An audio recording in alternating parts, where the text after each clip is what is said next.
Welcome to The Explainer. Today we're embarking on a genuinely wild journey into the mind of one of history's absolute most famous analytical psychologists, Carl Jung. We're going to explore his incredibly radical psychoanalysis of God in his highly controversial book, Answer to Job.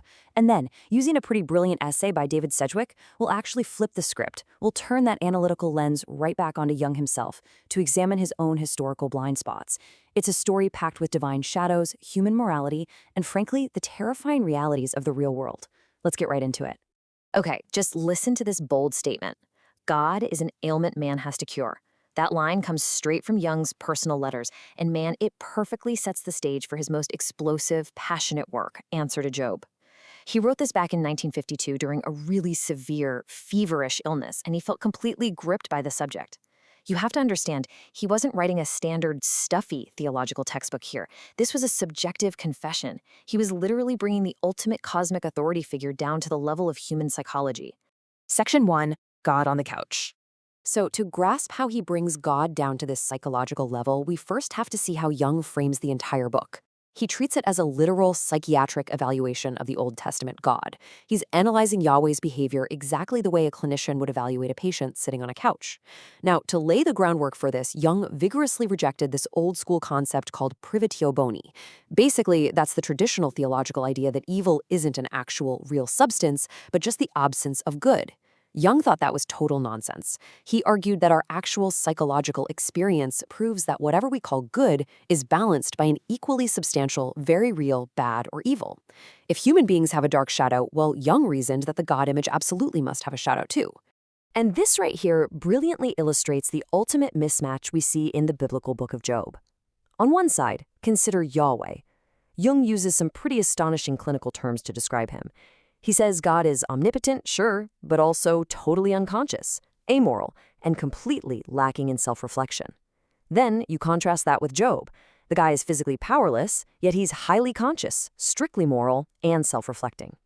So when God takes a wager with Satan to torture an innocent guy like Job just to test his loyalty, Jung views that as a massive, profound psychological failure on God's part.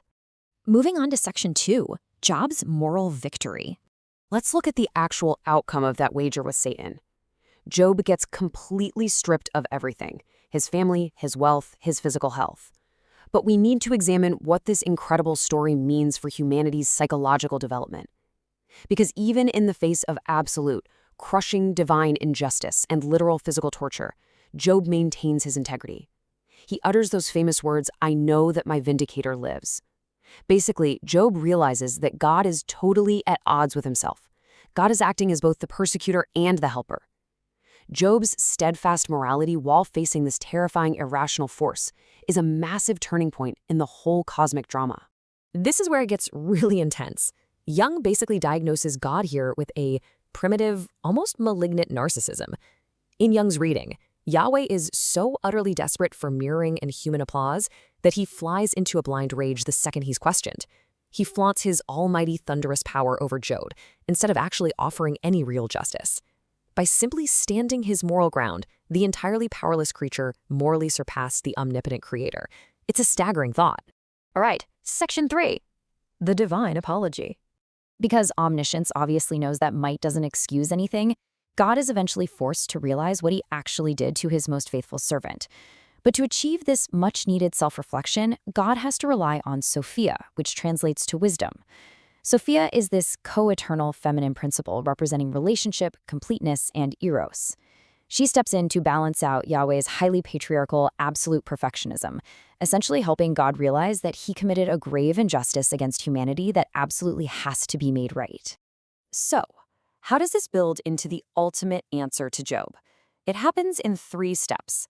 First, you have the unconscious injustice against Job. Second, God achieves self-reflection with the help of Sophia. And third, you get the cosmic resolution. Yahweh's intention to become man, which was triggered entirely by his collision with Job, is fulfilled in Christ. God literally incarnates as a human to experience mortal suffering firsthand, to drink the dregs of what he forced Job to suffer. For Jung, Christ on the cross is, quite literally, God making amends.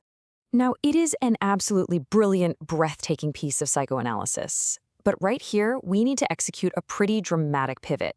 Let's turn that psychological lens completely away from the divine and aim it directly at Carl Jung himself, because there's a massive, unavoidable question hanging over Jung's legacy. How on earth did the man who so perfectly diagnosed the shadow of God completely miss the absolute evil that was brewing in his own time? Section 4. Jung's Real-World Shadow. We're going to rely on a critical essay by David Sedgwick here to impartially examine Jung's real-world actions in the 1930s. He was living right in the shadow of World War II and the rapid rise of the Third Reich. Let's map out the historical context happening right alongside Jung's theoretical work. In 1933, Adolf Hitler rises to power in Germany. The very next year, 1934, Jung publishes essays drawing deep, highly controversial distinctions between Aryan and Jewish psychology. And it isn't until 1945, well after the war and the horrific, undeniable revelations of the Holocaust, that Jung finally publishes After the Catastrophe, where he critiques the German mindset. Let's look objectively at what Jung actually put on paper in 1934. He theorized that there were racially determined differences inside the collective unconscious.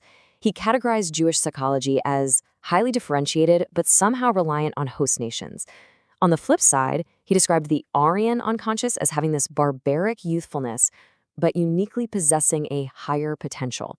He even argued that applying Jewish psychological categories, specifically targeting Freud's work, indiscriminately to Germanic Christendom was a grave error. These psychoanalytic theories were dangerously flirting with the incredibly toxic racial politics of that specific era. And when he was heavily criticized for this at the time, Jung's defense was literally, "I have tabled the Jewish question." The irony and the pure political naivete there are just stunning. Jung really believed he was just having a neutral academic clinical discussion about collective psychological patterns. He sincerely believed that a deeply rooted life-or-death political reality driven by racial hatred could just be casually paused or intellectualized as mere psychological theory. He seemed totally blind to how his words could be and were weaponized by fascist propaganda. Which brings us to our final section, Section 5, the banality of evil. So let's synthesize the two halves of our explainer. We have to compare the theoretical cosmic evil Jung brilliantly analyzed in Answer to a Job with the terrifyingly real-world evil he struggled to see clearly in the 1930s. There's a deeply startling psychological irony at the core of Jung's life. Think about it. He was peerless at mapping the cosmic shadow. He recognized the dark dualism inside the human soul and the God image better than anyone. Yet his incredible intuition completely failed him when it came to the actual political reality of Nazism. He framed life-or-death racism as just another psychological theory, lacking the empathy to see the very real physical danger threatening the Jewish people until it was way, way too late.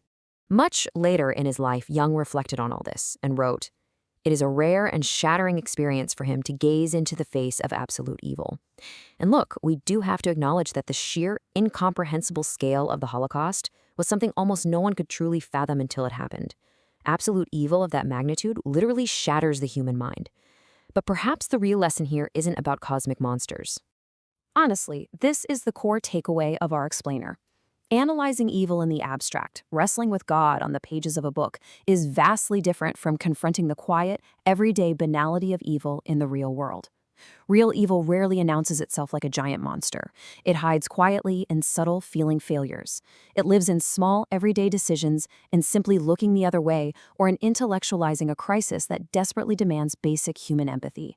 Even an absolute genius of the human mind like Carl Jung could fail to spot the devil in the details of his own historical moment. Which leaves us with this final, genuinely provocative thought to carry with you today. If one of the greatest psychological minds in human history could completely misjudge the greatest evil of his era, how clearly are you seeing the subtle shadows and everyday evils hiding in your own world?